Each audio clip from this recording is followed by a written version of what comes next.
Ted Baker was founded in 1987 and opened its first store in Glasgow, quickly followed by King Street, Manchester and Nottingham. Ted Baker's strategy is to become a world-leading designer lifestyle brand, and to achieve this, it has focused on three main areas: considered expansion of collections, controlled distribution channels, and new international markets. Burbbery was founded in 1856 when 21-year-old Thomas Burbbery, a former draper's apprentice, opened his first store in Basingstoke. By 1870, the business had established itself by focusing on the development of outdoor attire. The Burbbery strategy is to nurture and evolve the Burbbery brand, continue to develop and expand the product portfolio, expand the operated store network, connected field wholesale distribution, support growth in Japan, and enhance operation capabilities. A pestle analysis on the clothing industry has been done to see what external influences affect Burbbery and Ted Baker. Political interest has significantly shaped the international trading agreements. These agreements were officially ended on the 1st of January 2005, but the rules of trade remain complicated and continue to change rapidly. Economic. In 2001, the USA had the highest price of producing cotton, but brought down the price artificially, creating difficulties for developing countries for whom the cotton could be a significant fraction of total export. Sociological.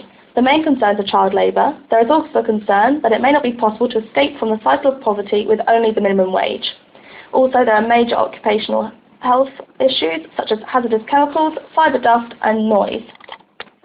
Technological. A new development by Estonia has provided a solution for ill-fitting returns with the virtual fitting room that includes a shape-shifting robotic mannequin that takes down the customer's body measurements and mimics his shape so he can see exactly how a particular piece of clothing would fit him.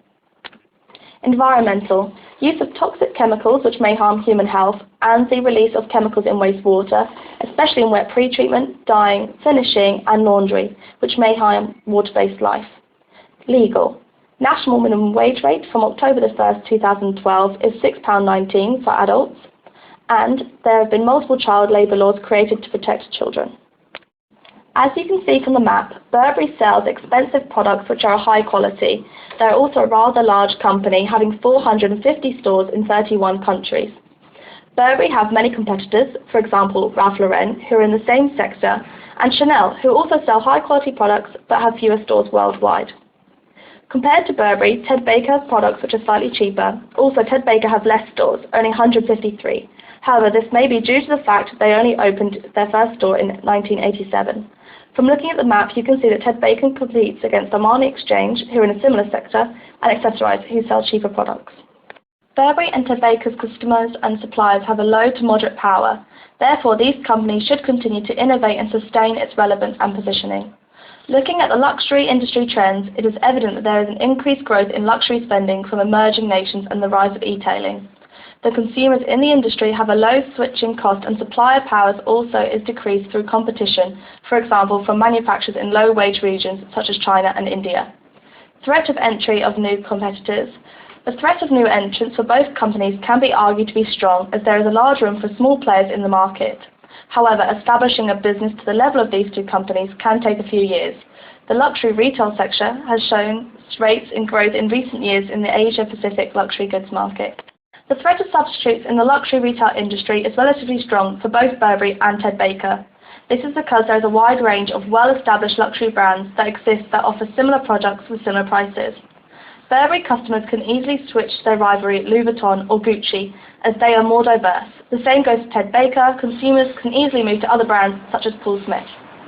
Intensity of competitive rivalry. The intensity has been considered to be a moderate for Burbbery and strong for Ted Baker. As mentioned, this is due to a high level of well-established competitors who are more diverse with their products. When comparing the SWOT analysis of Burbbery and Ted Baker, it is evident that they have similar strengths. Both companies have expanded globally and have increased their distribution channels. However, Burbbery appears to have the stronger branding. Ted Baker have done exceptionally well this year, and sales are expected to shoot up during the Christmas period. Burbbery and Ted Baker have cost weaknesses that affect their turnovers. In the case of Burbbery, the cost issues are more related to weak efficiency, whereas Ted Baker faces more expenses towards expansion. This year, all businesses have had the opportunity to take advantage of the London 2012 Olympic Games. Ted Baker created an entire clothing and gift guide inspired by this event. Burbbery gained an increase in sales. The company's efforts were more concentrated on digital space as online shopping has become a massive trend, and Burbbery, with its strong brand equity, has established its presence in an online retail format. Burbbery and Ted Baker have similar threats as they operate in the same industry of luxury goods. They face the everyday rivalry of other brands. The slowdown in the economy means that customers have less disposable income. There is always the threat of customers switching to other brands that suit their needs further, as trends in fashion are constantly changing. And over the years, there have been an increase in counterfeits. This highly affects both companies as fakes devalue the whole purpose of the high-end brands. Looking at the table, we can see that Ted Baker and Burbbery have common competencies. These are endorsing the brand through advertising, featuring celebrities such as David Beckham and Kate Moss. Marketing capability and strategy for both brands is to identify product values and attributes, and to continue market penetration and investment in product development. Control distribution through three main channels: retail, wholesale, and licensing. Apart from these competencies, Ted Baker allow their customers to customize their own designs through Ted Baker's official website. Burbbery has a similar competency, as digital innovation is a big desire for the firm in order to connect the customers directly to the brand. We decided that the brand name that both companies have created for themselves gives them a competitive advantage. Burbbery has built up their reputation over 150 years, which means that it's not easy for other companies to do, and Burbbery can easily identify upcoming competitors. There are other companies that customers can go to, however the reputation of that brand may not be as great, as a lot of invested time, as well as other factors, go into creating a successful brand name. These are costly to imitate and create barriers for other companies. On the other hand, the amount of brand awareness that Ted Baker has created can be easily imitated. This may be because they have only been operating for 24 years, which is quite easy for other companies to achieve.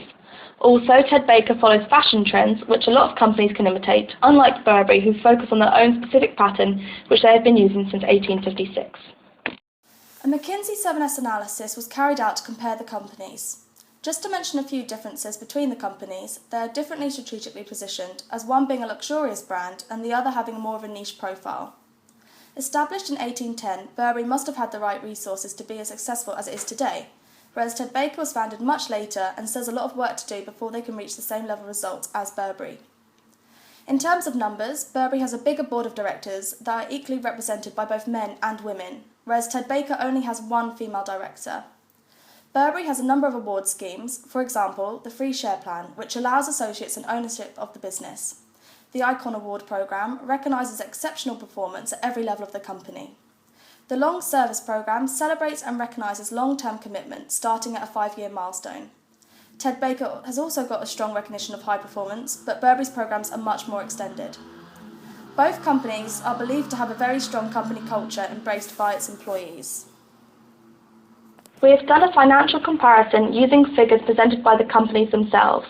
Burbbery is clearly the bigger company, and when looking at the major differences in revenue and profit, one can see that Burbbery has had a continued increase, whereas Ted Baker presented a decrease from 2008 to 2010.